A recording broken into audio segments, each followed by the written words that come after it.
regardez une chose que nous apprenons lorsque nous arrivons à l'Église.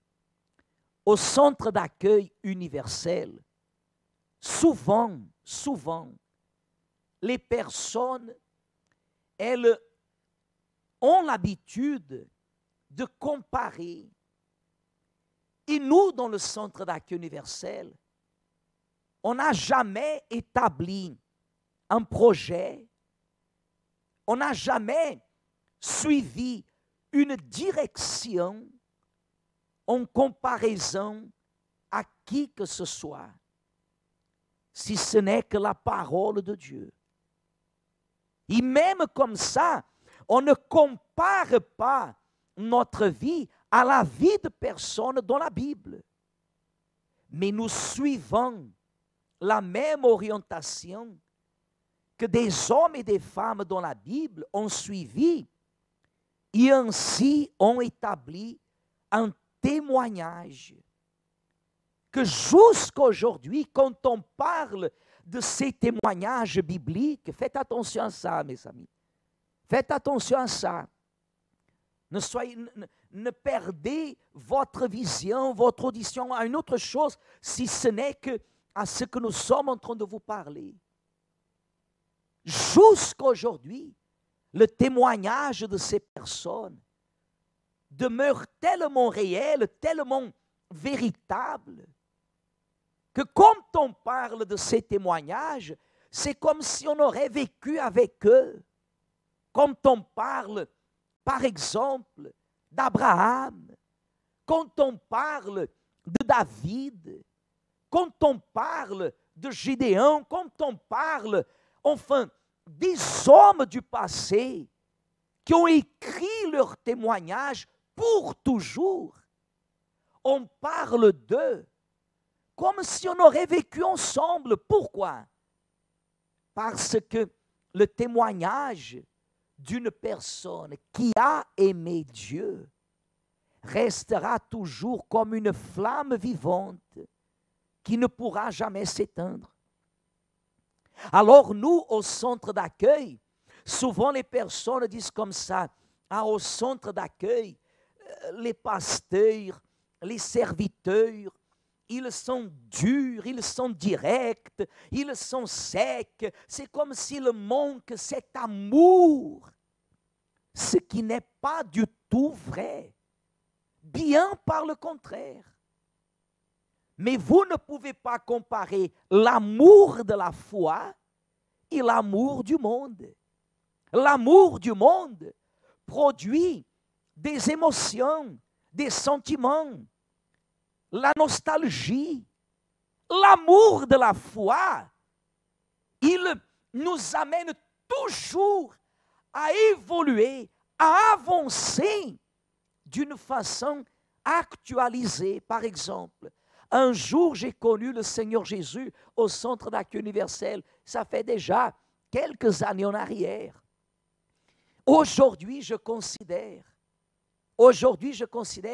même face à ce confinement, je considère que ce que je vis dans l'Église, je n'ai pas vécu dans le passé. Je n'ai pas une nostalgie du passé. Encore aujourd'hui, mes amis, encore aujourd'hui, j'étais en train de penser à la Sainte Seine qu'on va voir dimanche. Vous voyez les éléments de la Sainte Seine qui sont sur la table. Le sang de Jésus et le corps de Jésus. Le jus de raisin et le pain qui sont les éléments de la Sainte Seine. Regardez, encore aujourd'hui, j'étais en train de penser à ça. Pendant tout ce temps que nous avons au centre d'accueil universel, pendant toutes ces années que nous avons au centre d'accueil universel, combien de dizaines, combien de centaines de fois nous avons participé de la Sainte Seine du Seigneur. Je vais vous dire, il y a eu tant de fois qu'on a participé de la Sainte Seine que je ne peux pas me souvenir, je ne peux pas me rappeler de toute ma vie, je crois, qu'il y aura uniquement les moments de la Sainte Seine qui resteront enregistrés dans ma pensée. Encore aujourd'hui, je pensais à ça. C'est la première fois que j'ai pris la Sainte Seine. La première fois dans mon adolescence que j'ai pris la Sainte Seine, que les diacres de l'Église m'ont permis de participer de la Sainte Seine, que je ne peux pas oublier. C'est la Sainte Seine que nous avons participé la première fois qu'on a mis nos pieds à Jérusalem. Et certainement, mes amis, ces saintes scènes que nous venons de vivre pendant ce confinement, à l'exemple de ce dimanche, seront des saintes scènes que jamais nous allons oublier. Jamais nous allons oublier. Et l'Église n'a personne, quand je dis personne, il n'y a pas le peuple de l'Église qui peut venir participer. Vous à la maison et nous ici, la sainte scène, les saintes scènes que nous sommes en train de participer pendant ce confinement resteront pour toujours dans notre mémoire. Jusqu'à ce que le Seigneur revienne, on ne va jamais oublier les moments de la Sainte Seine. Et ce dimanche ne sera pas différent. Parce que nous vivons avec la foi. L'amour que je vous parlais tout à l'heure, ce n'est pas un amour qui produit un sentiment, mais c'est un amour qui produit une conscience. C'est pour cela que la parole de Dieu dit que ceux qui n'ont pas l'Esprit de Dieu ne lui appartiennent pas. Est-ce que cela n'est pas dur? Est-ce qu'entendre ces mots-là, ce n'est pas quelque chose de très dur? Que celui qui n'est pas baptisé du Saint-Esprit n'appartient pas à l'Éternel? Est-ce que ce ne sont pas des mots durs à entendre? Oui, mais sont des mots prononcés par l'Esprit. Ce que Dieu a voulu dire, c'est le suivant, à vrai dire. Il n'y a pas de raison valable qui puisse justifier que quelqu'un soit dans ma présence et qu'il n'ait pas mon esprit. Dieu lui-même, il ne peut pas supporter une telle chose. Qu'il y ait quelqu'un qui vienne dans sa maison et que ce quelqu'un n'ait pas son esprit, Dieu ne peut pas accepter ça. Alors Dieu dit catégoriquement, celui qui n'a pas mon esprit, celui-là ne m'appartient pas. Par la bouche de l'apôtre, Dieu dit que celui qui n'a pas l'esprit de Dieu, celui-là ne lui appartient pas. Qu'est-ce que c'est ça? C'est une indignation, une insatisfaction de la part de Dieu pour susciter à l'intérieur de nous, pour réveiller à l'intérieur de nous une décision de permettre que le Saint-Esprit vienne. Parce que, comme Jésus a dit, nous qui sommes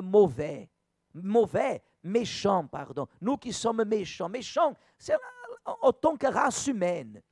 Nous qui sommes, les hommes qui sont méchants, savent donner le meilleur à ses enfants. Le Père Céleste ne nous donnera-t-il son Esprit Saint? Mais vous voulez savoir quel est le problème? Vous voulez savoir quel est le problème qui empêche les personnes d'obtenir ce qu'elles veulent? Interférences. Sont les interférences qu'elle-même produit ou qu'elle permet que d'autres produisent en elle. La Bible dit, par exemple, au moment que le prophète Ésaïe, envoyé par Dieu, chapitre 38, verset 1, regardez ce que dit la Bible, dit comme ça. En ce temps-là, Ézéchias fut malade à la mort. Le prophète Ésaïe, fils d'Amos, vint auprès de lui et lui dit, « Ainsi parle l'Éternel, donne tes ordres à ta maison, car tu vas mourir et tu ne vivras plus. » Regardez, mes amis, regardez, Ésaïe, Dieu, il a dit à Ésaïe, va dire à Ézéchias qu'il prépare sa maison, qu'il donne des ordres à sa maison, parce qu'il va mourir et il ne va plus vivre. Je vous pose une question. Ces mots que Dieu a donnés, ils n'étaient pas durs à entendre? Regardez que ce n'est pas le diable.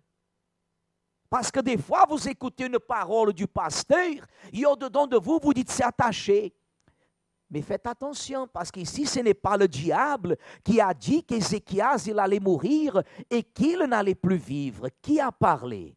C'est Dieu lui-même qui a envoyé le prophète Ésaïe pour dire à Ézéchias. Et Dieu, il était déjà en train d'être favorable parce que Dieu aurait pu l'enlever la vie sans lui dire quoi que ce soit. Mais Dieu, il est juste. Il n'agira jamais d'une façon injuste envers nous. Il n'a pas été injuste envers Ézéchias. Il a vu la posture d'Ézéchias. Il a vu qu'Ézéchias était là prosterné, qu'il était malade, qu'il voyait que jour après jour, la situation empirait. Et Dieu a été juste d'avertir Ézéchias qu'il allait mourir et qu'il n'allait plus vivre. C'est Dieu qui a envoyé cet ordre. Regardez le verset 2. Ézéchias, qu'est-ce qu'il a fait? Tourna son visage contre le mur et fit cette prière à l'Éternel. Regardez, mes amis, à vrai dire, on peut s'arrêter ici. Vous savez pourquoi? Parce que s'il a prié et s'il a adressé sa prière à l'Éternel, réfléchissez s'il vous plaît. D'ailleurs, fermons notre Bible, fermez la Bible. Réfléchissez, la Bible dit, il a reçu la mauvaise nouvelle.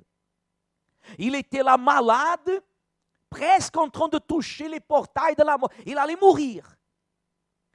Et à ce moment-là, Ésaïe entre. Quand on voit le prophète, quand on voit l'homme de Dieu, quand on voit le messager de Dieu, on s'attend à quoi? À des bonnes nouvelles ou à des mauvaises nouvelles? Certainement à des bonnes nouvelles.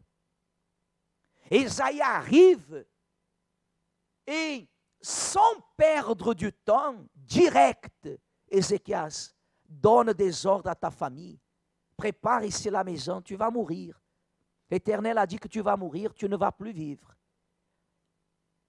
Ézéchias, il aurait pu prendre la main d'Ésaïe et lui dire, Ésaïe, intercède en ma faveur. Ésaïe, prie pour moi. Il aurait pu crier à Ésaïe, il aurait pu appeler la famille et pleurer devant tout le monde. Qu'est-ce qu'il a fait? Il s'est tourné directement. C'est comme Ézéchias, il a voulu dire comme ça, Ésaïe, ok, j'ai compris le message. C'est comme si Ézéchias a voulu dire comme ça, Dieu, il t'a envoyé pour m'adresser un message, mais maintenant, je n'ai pas une tierce personne qui va intercéder à ma place.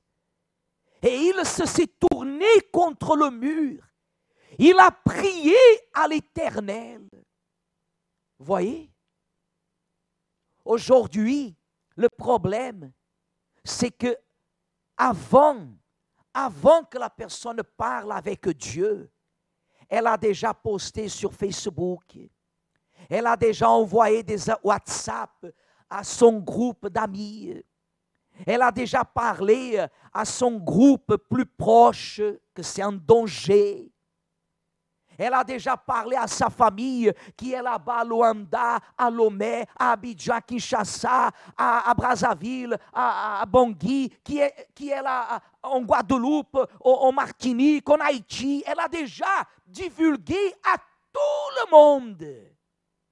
Des fois, nous-mêmes, quand on prend connaissance de la chose, lorsque nous prenons connaissance de la chose, du problème, des fois c'est même par d'autres personnes. Évêque, vous savez qu'il y a telle personne qui est comme ça, non, on ne sait pas. Et elle m'a appelé. Elle appelle d'abord le monde entier.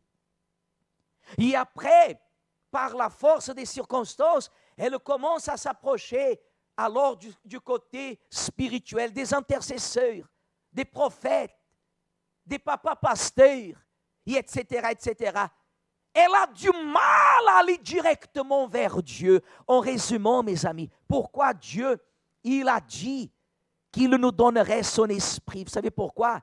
Parce que Dieu ne veut pas qu'il y ait des interférences entre nous et lui. Dieu ne veut pas qu'il y ait des interférences entre nous et lui. Son esprit, l'esprit de Dieu, il nous capacite. Le Saint-Esprit, il nous unit à lui. Le Saint-Esprit nous guide. Le Saint-Esprit nous oriente. Je peux et je suis orienté bien des fois dans ma vie par l'hiérarchie, par l'évêque qui donne une parole, une instruction toutes les semaines. Mais en ce qui concerne moi et Dieu, il n'a pas d'interférence. Il n'a pas d'interférence, mes amis. Non. Parce que le Saint-Esprit est le lien qui m'unit à Dieu.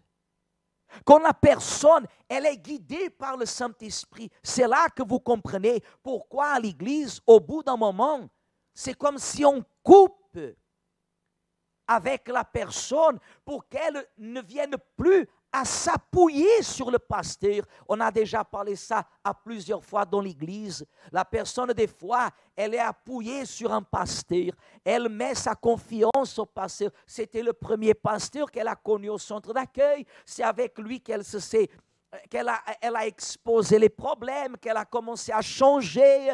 Alors elle met sa confiance sur le pasteur. Un jour, ce pasteur, il part. Un autre arrive. Et elle va vers ce nouveau pasteur.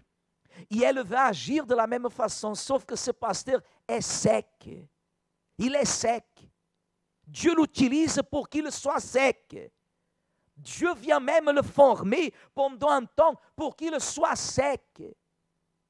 Et quand elle vient parler, ce pasteur lui dit, Madame, amen, vous avez déjà prié, le pasteur a prié, on a déjà prié, Dieu va honorer, continuez dans la foi, que Dieu vous bénisse, bye bye. Et elle reste dans le sentiment. Vous savez ce qui arrive à ces personnes? Elles finissent par quitter l'Église parce qu'elles n'ont pas priorisé le primordial qui s'appelle Saint-Esprit. Saint-Esprit. Ézéchias, il aurait pu parler à Isaïe le prophète. Parce que parlons au prophète, sans aucun doute, Dieu allait écouter. Mais non, Ézéchias savait aussi. Il le savait. Et comment je sais qu'il le savait? Parce que dans sa prière, qu'est-ce qu'il revendique de Dieu? Qu'est-ce qu'il expose à Dieu? Une seule chose, que Dieu se souvienne, rien d'autre. Souviens-toi que j'ai marché devant ta face avec intégrité, fidélité, enfin, j'ai obéi. Et là, qu'est-ce qu'il a fait? Il a pleuré, dit la Bible, d'abondantes larmes. Il n'a pas pleuré devant les hommes, il n'a pas pleuré devant sa femme, il n'a pas pleuré devant ses enfants, ses amis, il n'a pas pleuré sur Facebook, il n'a pas pleuré sur les réseaux sociaux, il n'a pas placé un message sur les réseaux sociaux pour interpeller d'autres personnes pour que les autres lui disent « Est-ce que tout va bien? Est-ce que ça va? » Non, il a pleuré devant Dieu. S'il y a une personne, mes amis, que nous devons pleurer, le seul unique s'appelle Dieu. Parce que nos larmes tombent dans le bon endroit.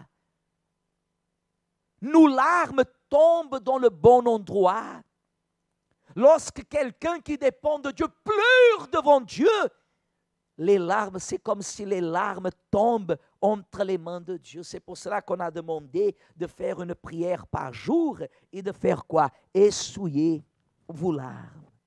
Même si vos larmes, éventuellement, elles sont déjà secs, pas de problème.